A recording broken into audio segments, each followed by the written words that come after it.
उनके साथ संबद्ध करते हुए सम्मानित मंच डॉक्टर विपिन यादव जी, प्रोफेसर मणिक राज यादव जी, जिला अध्यक्ष महिला सभा शर्मिला यादव जी, गिरी बाबा अनिल यादव जी,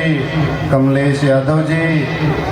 हंसराज सर और आए हुए तमाम अभिभावकगण और हमारे दोनों एकेडमी के, इंग्लिश मीडियम के और हिंदी मीडियम के हमारे सभी सम्मानित शिक्षक और शिक्षिकाओं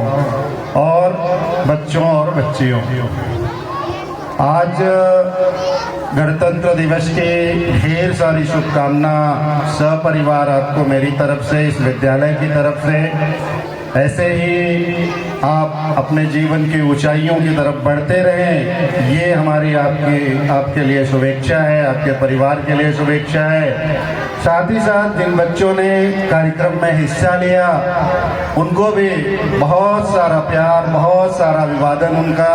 बहुत मेहनत करी उन्होंने। 5 दिन आपका स्कूल चला है इस बीच में, और जिन लोगों ने तैयारी कराई, हमारे शिक्षकों ने या शिक्षिकाओं ने, उनको भी मैं धन्यवाद देता हूँ कि इतने कम समय में आपने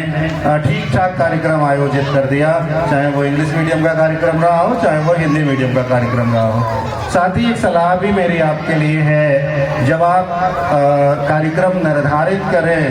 तो विद्यालय की गरिमा और विद्यालय की व्यवस्था को ध्यान में रखते हुए ऐसे ही गीत संगीत को आप संकलित करें जिसे हम सरलता पूर्वक महसूस कर सकें, और उस गाने में कोई संदेश होना चाहिए, उस गीत में कोई संदेश होना चाहिए, और खासकर आज के वोकेशन के ध्यान में रखते हुए, आज के परिवेश को ध्यान में रखते हुए। क्योंकि जब हम कोई कार्यक्रम करते हैं तो आज हम केवल मनोरंजन के लिए कार्यक्रम नहीं कर रहे।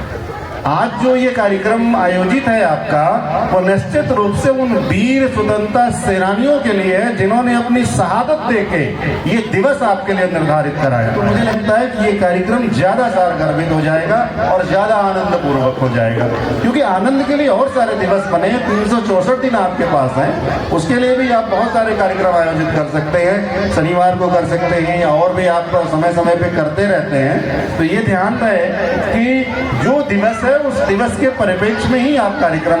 संकलित करें, और वैसे ही गीतों का संकलन करें, वैसे ही नृत्य लाएंगे इस देश को। हमारी क्या दिशाएं होंगी, और तत्कालीन समय में 2 रास्ते थे दुनिया के सामने जो हमारे सामने उदाहरण के रूप में थे। एक था जो हमें साम्यवाद की तरफ लेके जा रहा था, और दूसरा हमें पूंजीवाद की तरफ लेके जा रहा है। यानी एक हमें रूस की तरफ लेके जा रहा था, तत्कालीन सोवियत संघ की तरफ, और दूसरा हमें अमेरिका की तरफ जो उसकी पूंजीवादी व्यवस्था थी। तो ये तो पहली जिम्मेदारी आपके घर से शुरू होती है, और यही जिम्मेदारी आपकी राष्ट्र भी आपसे अपेक्षित करता है कि एक दिन आप होनहार नागरिक बनके, होनहार विद्यार्थी बनके, या एक बहुत बड़े